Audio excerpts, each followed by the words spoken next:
জাদুটা দিন শেষে ঘুরে ফিরে সেই মেসির কথাই বলতে হবে। তার কারণ হচ্ছে যে গোলগুলো হলো, একটা তো মেসির গোল, দুর্দান্ত সেকেন্ড গোলটা। আর্জেন্টিনার কামব্যাকটা যদি তারা এইভাবে না করতো তাহলে কি এই বিষয়গুলো নিয়ে এত আলোচনা হতো? যদি ফাউলই হবে সেটা, তাহলে সেখানেই তো পুরো অ্যাটাকটা পরিচালনা করার দরকার ছিল না, সেখান থেকেই আসলে ফ্রি কিক নিয়ে খেলাটা শুরু করা যেত। এই অ্যাকশন এবং এই যে গোল বাতিল, এইটাতে আসলে কোনো সন্দেহ নাই যে ভিএআর তার জায়গাটা ঠিক মতনই করেছে, যার কারণে এখানে আমরা বলতেই পারি যে গোল বাতিল হওয়াটা ভ্যালিড ছিল আর কি সেই মুহূর্তে। কমিটির টিম বলে আসলেই কি কিছু আছে? যে টার্মটা এতদিন দেশের সাধারণ মানুষের চায়ের আড্ডায়, চায়ের কাপে ঝড় তুলতো, এখন সেটা রীতিমতো talk of the town. International media থেকে শুরু করে সোশ্যাল মিডিয়ার দেয়াল সবখানেই একটাই বিতর্ক, মিশরের বিপক্ষে লিওনেল মেসিরা কি কোনো বাড়তি সুবিধা পেলেন? ইজিপশিয়ান টিম ম্যানেজার হোসাম হাসানের অভিযোগগুলো কতটা ভ্যালিড? ফিফার রুলবুক কি বলে? মিশরের বিপক্ষে আর্জেন্টিনার পারফরমেন্স কতটা আশাবাদী করছে পরবর্তী রাউন্ডগুলোতে? 60 মিনিট পর স্কালোনির করা কিছু সাবস্টিটিউটস ম্যাচের মোড় এত দ্রুত ঘুরিয়ে দিল কিভাবে? ভোজবাজির মতো আর্জেন্টিনার কামব্যাকের রহস্যটা আসলে কি? মেসির আর্জেন্টিনা কোয়ার্টার ফাইনালসে চলে গেছে, সেখানে সুইজারল্যান্ড তাদের প্রতিপক্ষ, সেটাও নিশ্চিত হয়ে গেছে। কিন্তু এই সব কিছুর চেয়ে এই মুহূর্তে বেশি যেটা আলোচনায়, সেটা হচ্ছে আসলেই কি এই জয়টায় লিওনেল মেসির আর্জেন্টিনা একটু বেশি সুবিধা পেয়েছে? সেই বিষয়গুলো নিয়ে বিভিন্ন পর্যায়ের আলোচনা চলছে। আমাদের আজকের খেলা যোগের স্টুডিওতে রয়েছেন ফুটবল অ্যানালিস্ট আহমেদ শাহেক, তার সাথে আসলে আলোচনাটা করতে চাই। আহমেদ শাহেক, স্বাগত আপনাকে খেলা যোগে। সেই সাথে শুভ সকাল। অনেকগুলো কন্ট্রোভার্সিয়াল ব্যাপার স্যাপার আমরা ম্যাচ চলাকালেই আসলে শুরু হয়ে গেছে আলোচনাটা, কিন্তু সবার আগে আসলে যেটা জানতে চাই যে এই যে সিচুয়েশনটা তৈরি হলো, সেখানে আসলে আর্জেন্টিনার কামব্যাকটা যদি তারা এইভাবে না করতো তাহলে কি এই বিষয়গুলো নিয়ে এত আলোচনা হতো? না, আসলে যেটা আপনি বলেন সেটাই আসলে ঠিক কথা, যে এভাবে কামব্যাক করতে না পারলে এগুলো নিয়ে আসলে আলাপের কোনো সুযোগ ছিল না। বিশেষ করে মানে ফার্স্ট হাফটা বলতে গেলে মানে মিশর যেভাবে দাপুটে খেলাটা খেললো এবং আর্জেন্টিনা মানে একেবারে খেইহারাভাবে আর কি খেলছিল, প্লাস মেসি পেনাল্টি মিস, মানে সব কিছু মিলে মোরালি বলবো যে আর্জেন্টিনা বেশ ডাউন ছিল। তো সেকেন্ড হাফে যদি এভাবে কামব্যাকটা না করতো তাহলে আসলে হয়তো এত কিছু নিয়ে বিতর্ক সৃষ্টি হতো না। কিন্তু যেই বিতর্ক সৃষ্টি হলো সেটা প্রথম হাফেও হলো এবং সেকেন্ড হাফেও হলো। তো এই ব্যাপারগুলো নিয়ে আসলে এখন আলোচনা চলছে এবং এমন আলোচনা এমন পর্যায়ে চলে যাচ্ছে যে আসলেই কিছু কিছু ক্ষেত্রে আসলে সন্দেহের জায়গার উদ্রেক হচ্ছে। নিঃসন্দেহে প্রথম যে বিষয়টা আলোচনাটা করতে চাই, যে একটা গোল ইজিপ্টের বাতিল হলো, সেটা হচ্ছে যে একেবারে মাঠের অন্য প্রান্তে একটা ফাউল হয়েছিল। রুলবুকটা আসলে কি বলে সেটা একটু পরিষ্কার হতে চাই আপনার কাছ থেকে, যে আসলে একটা টিম পুরো একটা মাঠে পুরো একটা অ্যাটাক পরিচালনা করলো, সেখান থেকে তারা গোল করলো, কিন্তু তারও অনেক আগের একটা ফাউলে সেটা বাতিল হয়ে গেল। ভিএআর আসলে আমাদের কতটা পেছনে নিয়ে যাবে, কতটা আগের ঘটনা হিসেব করে ফাউলটা ধরা হবে? যদি ফাউলই হবে সেটা, তাহলে সেখানেই তো পুরো অ্যাটাকটা পরিচালনা করার দরকার ছিল না, সেখান থেকেই আসলে ফ্রি কিক নিয়ে খেলাটা শুরু করা যেত।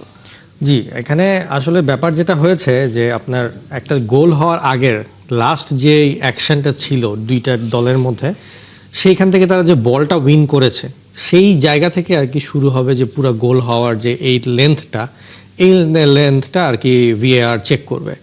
এখন ইজিপ্টে যেটা কিনা সেকেন্ড গোল হয়েছিল, যেটা কিনা পরে বাতিল হয়, তো যে জিনিসটা আর কি ভিডিওতে পরবর্তীতে দেখা যায় গোল হওয়ার পরে যে এনজো ফার্নান্ডেজকে আসলে সেখানে একটা ফাউল করা হয় এবং সেই ফাউলের পরেই আর কি ইজিপ্ট যে বলটা পায় সেখান থেকে ড্রিবল করে একের পর এক ড্রিবলের মাধ্যমে তারা গোলটা দেয়। কিন্তু আপনি যদি এক্স্যাক্টলি ওই অ্যাকশনটা খেয়াল করেন তাহলে দেখবেন যে ওখানে আসলে এনজো ফার্নান্ডেজকে ফাউল করা হয়েছিল, কিন্তু মেইন যে রেফারি তার আসলে সেটা চোখে পড়েনি, যার কারণে সে খেলাটা প্লে অন করেছে এবং সে গোলের সুযোগ করে দিয়েছে। কিন্তু ভার যখন জিনিসটাকে স্লো মোশনে দেখলো তখন অবশ্যই ফাউলটা চোখে ধরা পড়ে। তো ভার এর জন্য যেহেতু এখন এটা রেফারি ডিসিশনকে সম্পূর্ণভাবে চেঞ্জ করতে হবে, এর জন্য রেফারিকে তারা ভার যে টিভি স্ক্রিন সেখানে আর কি আমন্ত্রণ জানায় এবং তারপরে সেখানে সে স্লো মোশনে দেখে সে ডিসিশনটা চেঞ্জ করে, যে আগে যেটা দিয়েছিল তার থেকে চেঞ্জ করে। তো এই পুরো যে প্রক্রিয়াটা ছিল, যে গোলটা, যদিও গোলের ডিস্টেন্স, মাঠের ডিস্টেন্স, টাইমিংয়ের ডিস্টেন্স অনেক বেশি ছিল, still it was valid from a VAR point of view, যে আপনি গোল হওয়ার আগের যে লাস্ট অ্যাকশন সেটাকে বদলানোর জন্য রেফারিকে ভারের যে জায়গাটা সেখানে আর কি তাকে আমন্ত্রণ জানায়। তো এই অ্যাকশন এবং এই যে গোল বাতিল, এইটাতে আসলে কোনো সন্দেহ নাই যে ভিএআর তার জায়গাটা ঠিক মতনই করেছে, যার কারণে এখানে আমরা বলতেই পারি যে গোল বাতিল হওয়াটা ভ্যালিড ছিল আর কি সেই মুহূর্তে। আচ্ছা, ঠিক একই টাইপের একটা সিচুয়েশন আমরা দেখতে পাই যে মোহাম্মদ সালার ক্ষেত্রে ডি বক্সের ভেতরে তাকে ফাউল করা হয়েছে বলে ইজিপ্ট দাবি করেছে, কিন্তু পরবর্তীতে সেটা ফাউল ধরা হয়নি এবং ওই অ্যাটাক থেকেই পরবর্তীতে আর্জেন্টিনা একটা গোলও পেয়ে যায়। দুটো ঘটনার ভেতর আসলে পার্থক্য আসলে আছে কিনা? একটাতে তারা ফাউল ধরা হয়েছে, গোল বাতিল হয়ে গেছে, আরেকটাতে দুই জায়গা, মানে এখানে দুটো বিষয় ছিল, সেখানে একটা পেনাল্টি পেতে পারতো ইজিপ্ট, আবার সেই পেনাল্টি তো তারা পায়নি, উল্টো সেই অ্যাটাক থেকে একটা গোল হজম করেছে ইজিপ্ট। সো দুটো ঘটনার ভেতরে আসলে পার্থক্যটা কি? জি, থ্যাংক ইউ। মানে এই কারণেই আমি আপনার প্রথমে শুধুমাত্র আর্জেন্টিনার ব্যাপারটা নিয়ে বলেছি, ইজিপ্টের ব্যাপারটা নিয়ে বলিনি। যেভাবে করে আমি বললাম যে আর্জেন্টিনার যে ক্ষেত্রে যেটা হলো যে ইজিপ্টের গোলটা বাতিল হলো, সেটা যেরকম ভ্যালিড ছিল, সেরকমভাবে আর্জেন্টিনা যেটা গোল দিল, এই গোলটাও আসলে এখানে বাতিল হবে কি হবে না সেটা পরের কথায় যেতাম, সেটাতে আমি যেতে যাচ্ছি না। কিন্তু গোলটা যে হয়েছে এখানে তার আগের অ্যাকশনে সেমভাবে, ওখানে যেরকম এনজো ফার্নান্ডেসকে ফাউল করা হয়েছে, এখানেও কিন্তু ফাউলের একটা অ্যাকশনের মতন হয়েছে। সো যেহেতু এটা গোল হয়েছে এবং এখানে একটা অ্যাকশনটা এরকম ছিল, সেক্ষেত্রে এখানে ভিএআরের একটা চেক দরকার ছিল। কারণ আপনি একজন রেফারি যখন নর্মাল চোখে খেলা দেখছে আর স্লো মোশনে যখন যে রিপ্লে দেখবে, তার মধ্যে তখন একটা দ্বিধাদ্বন্দ্বের জায়গা সৃষ্টি হয়। তো সেই ক্ষেত্রে নর্মালি যেটা করে ভিএআর মেন রেফারিকে বলে যে তুমি হচ্ছে রুমটায় আসো এবং রিপ্লেটা দেখো। তো এই যে আর্জেন্টিনার তৃতীয় গোলটাতে পেনাল্টি বক্সের মধ্যে দুজনেরই বল টাসেলে দুজনেই বলটা লুজ করে, কিন্তু বলটা লুজ করার পরে তখনও পর্যন্ত বলটা কারো মানে নিয়ন্ত্রণে ছিল না। কিন্তু আপনার এরপরে যখন তাগলিফিকো বা অন্য যে ডিফেন্ডার যিনি ছিলেন, তিনি বলটা নেয়ার আগে সালার কিন্তু পায়ে একটা বাড়ি মারে, এবং বাড়ি মারার কারণে কিন্তু সালা হচ্ছে ব্যালেন্স হারিয়ে পড়ে যায়, এবং এরপরে গিয়ে আর্জেন্টিনা সেই ডিফেন্ডার বলটা পেয়ে লং বল দেয়, যেটা কিনা পরবর্তীতে গোল হয়। এখন এটা পেনাল্টি কি পেনাল্টি না, এটা ফাউল কি ফাউল না, এই বিতর্কে আমি পরে যাব। কিন্তু আসলে প্রথম যে বিতর্কটা হচ্ছে যে যদি ইজিপ্টের গোলটা বাতিলের ক্ষেত্রে রেফারিকে ভারে ডাকা হলো, তাহলে এই ক্ষেত্রে কেন ভারে ডাকা হলো না? কারণ রেফারি যদি ভারের ওই টিভিতে আসতেন, এর অর্থ কিন্তু এটাই নয় যে সে রিপ্লে দেখে সঙ্গে সঙ্গে বলে দিবে যে গোল বাতিল। তাকে রিভিউ করার পরে সে যদি রিভিউর পরও বলতে পারতো যে না, আমার কাছে এখনও মনে হচ্ছে যে এটা ফাউল না, সো গোলটাই স্ট্যান্ড করবে। তো সেই ক্ষেত্রে রেফারি ওইখানে যাওয়ার পরও সে তার যে অরিজিনাল যে ডিসিশনটা ছিল সেটাতে স্টিক থাকতে পারতেন। কিন্তু এখানেই সন্দেহের উদ্রেকটা হয় যে একটা সেম দুইটা সিচুয়েশনে একটা ক্ষেত্রে রেফারিকে ভারে নিয়ে যাওয়া হলো এবং আরেকটা ক্ষেত্রে রেফারিকে ভার পর্যন্ত যাওয়া হলো না। কেন যাওয়া না যাওয়াটা ইম্পর্ট্যান্ট, বিকজ গেলে আপনি যখন স্লো মোশনে দেখবেন তখন আপনার মাথার মধ্যে জিনিসটা একটু 50-50% চলে আসে, যেটা কিনা পূর্ববর্তীতে আপনি যখন রিয়েল টাইমে দেখছেন, রিয়েল টাইমের ফাউলকে আপনার দেখে মনে হবে যেটা ফাউল বা ফাউল না। কিন্তু 50-50-তে যখন আপনি স্লো মোশনে দেখবেন তখন আপনার মধ্যে এক ধরনের কনফিউশন ক্রিয়েট হবে, সেখান থেকেই বেশিরভাগ ক্ষেত্রে ডিসিশনটা চেঞ্জ হয়। এখন এখানে আরেকটা জিনিস আছে যেটা কিনা আলোচনা করতে হয়, যে যদি এটা রেফারি ভারে গিয়ে ফাউল দিত বা গোলটা বাতিল করতো, গোলটা বাতিল হলে সঙ্গে সঙ্গে এটা কিন্তু ইজিপ্টের পেনাল্টি হিসেবে দাঁড়িয়ে যেত। তো জিনিসটা এখানে কিন্তু দুইটা ফ্যাক্টর ছিল এবং দুইটা ফ্যাক্টরের কোনোটাই রেফারিকে তার ওই ভিএআর রুমে গিয়ে চেক করতে দেওয়া হলো না। সন্দেহের উদ্রেকটা আসলে এই জায়গায়, ডিসিশনটা যাই হোক। সন্দেহের কথা আপনি বলছেন, কিন্তু ভিএআর যে টিম রয়েছে সেটা তো তারা নিজেরা পর্যালোচনা করে যদি মনে হয় যে রেফারিকে এটা দেখানো উচিত, তখন হয়তো বা রেফারিকে কল করেন, যেটা আসলে রুল। সেক্ষেত্রে কি এটা এরকম হতে পারে কিনা যে ভিআর টিমের আসলে মনেই হয়নি যে এটা আসলে রেফারিকে দেখানোর কোনো প্রয়োজন আছে? জি, সেটা তো অবশ্যই, এটা তো অবশ্যই একটা ভ্যালিড পয়েন্ট যে ভিআর টিমেরই মনে হয়েছে যে এটা দেখানোর আসলে কোনো দরকারই নেই এই কারণে। কিন্তু তারপরও মানে যেই সিচুয়েশনটা চলছিল, এবং এখানে দিন শেষে মনে রাখতে হবে যে ভিএআর আর মেন রেফারির মধ্যে ডিফারেন্সের ব্যাপারটা হচ্ছে যে দিন শেষে মেন রেফারি যে ডিসিশনটা দেয় সেটাকেই তারা সবসময় ভ্যালিড রাখার চেষ্টাটা করে, যার কারণে এখানে তারা সেটা করেছে। কিন্তু সেই জিনিসটা কিন্তু আগের বারের ওই ইজিপ্টের ক্ষেত্রেও কিন্তু ব্যাপারটা হয়েছে, মেন রেফারি কিন্তু সেটাকে ফাউল দেয়নি, খেলাটা কিন্তু চালিয়ে গেছে, এখানেও কিন্তু খেলা চালিয়ে গেছে। তো যেহেতু আপনি একই ম্যাচে এরকম একটা সিচুয়েশন ডবল ঘটছে এবং প্রথমটাতে যেখানে আপনি রেফারিকে আর কি ফোর্স করেছেন যে তুমি গিয়ে আবার দেখো, তাহলে এই জায়গাটায় রেফারির একটা কনসার্ন নিলে তো এখানে কিছু হতো না। এখানে রেফারি যদি তার, যেটা আমি বলছিলাম, সে তো চাইলে তার আগের আলোচনাতেই বা আগের ডিসিশনে স্টিক থাকতে পারতেন। সেই ক্ষেত্রে জিনিসটা নিয়ে আর কোনো সংশয়ের জায়গা থাকতো না যে রেফারি প্রথমে তো এটা দিয়েছেন যে খেলাটা চলিয়ে যাক, এবং এরপর আবার ভারে গিয়ে দেখার পরও সে ডিসিশন নিয়েছে যে না। তো সেই ক্ষেত্রে এখানে আসলে তখন ভিএআর এর ব্যাপারটা নিয়ে একটু প্রশ্নবিদ্ধ হয় যে তুমি একটা জায়গায় রেফারিকে বলছো আর একটা জায়গায় রেফারিকে ডাকছো না। সো দুই ক্ষেত্রে কিন্তু রেফারি ফাউল দেয়নি। সো জিনিসটা কিন্তু একবার ইকুয়ালি ট্রিট করেছে মেন রেফারি। এখন মেন রেফারির ডিসিশনটাকে চেঞ্জ করতে হলে ভিএআরকে তো ওই রকমভাবে সমতা রাখতে হবে, আদারওয়াইজ তো সেক্ষেত্রে তো তাহলে সেখানে একটা ম্যানিপুলেশনের জায়গা আসছেই বলা যায়। নিঃসন্দেহে কন্ট্রোভার্সির জায়গা থেকে যদি আমরা একটু খেলাধুলায় আসতে চাই, অনেক কন্ট্রোভার্সি নিয়ে আলোচনা হচ্ছে। 60 মিনিটের পরে কয়েকটা সাবস্টিটিউশন আর্জেন্টিনার, 13 মিনিটের ব্যবধানে পুরো সিনারিওটা চেঞ্জ। জাদুটা আসলে কি ছিল? জাদুটা দিন শেষে ঘুরে ফিরে সে মেসির কথাই বলতে হবে। তার কারণ হচ্ছে যে গোলগুলো হলো, একটা তো মেসির গোল, দুর্দান্ত সেকেন্ড গোলটা। মানে প্রথম গোলটা যদিও কর্নার থেকে একটা ফ্রি হেডার পেয়ে গেছে রোমেরো, খুবই সহজ ছিল তার জন্য, তার যে ক্যালিবারের প্লেয়ার এবং সে যেভাবে গোল দেয় পুরো সিজনে। কিন্তু সেকেন্ড গোলটা ওয়াজ ভেরি টাফ। তখন অলরেডি মানে ইজিপ্ট কন্টিনিউয়াসলি লো ব্লক ডিফেন্স করছিল। এর মধ্যে থেকে যে আর্জেন্টিনা বের করবে কীভাবে, একটা ডিফ্লেকশনের কারণে আসলে গোলটা শেষ পর্যন্ত বারে লেগে ঢুকে। তো মানে পুরো ব্যাপারটাই মূলত যেখানে মেসিময় একটা ব্যাপার ছিল, মেসি না থাকলে আসলে এরকম একটা টাফ জায়গা থেকে আসলে বের হওয়াটাও টাফ ছিল।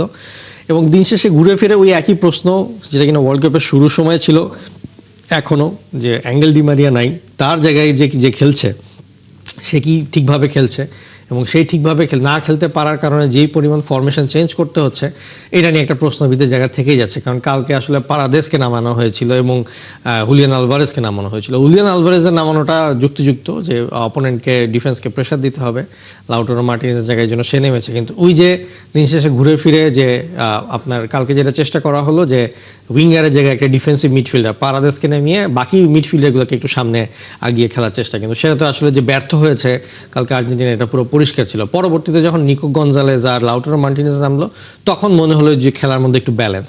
বাট তারপর আমি বলবো যে খেলাটা যদি এরকম মানে সমতায় বা এরকম হতো যে আপনার ডিফেন্ড করতে হবে না মিশরকে, মিশর খেলার শুরুর দিকে যদি সেম ফরমেশন থাকতো, তাহলে হয়তো আমি বলবো যে আর্জেন্টিনা একটা সমস্যার মধ্যে পড়তো। কারণ এই পুরো টুর্নামেন্টে বারবার ওই একটা পজিশন নিয়ে আর্জেন্টিনাকে বেশ ভোগাচ্ছে, এবং এই একটা পজিশনে এখন পর্যন্ত আর্জেন্টিনা টানা 4-5 ম্যাচে কোনো স্টেবিলিটি দেখাতে পারছে না। নিঃসন্দেহে কিন্তু এই সিচুয়েশনে আসলে আর্জেন্টিনার বরাবরই আমরা বলে থাকি যে এরকম একটা দল যাদের বেঞ্চের স্ট্রেংথটাও বেশ ভালো, এরকম একটা আলোচনা রয়েছে। কিন্তু আপনি আবার বলছেন যে লিওনেল মেসি ছাড়া আসলে সিচুয়েশনটা তৈরি করা খুব মুশকিল।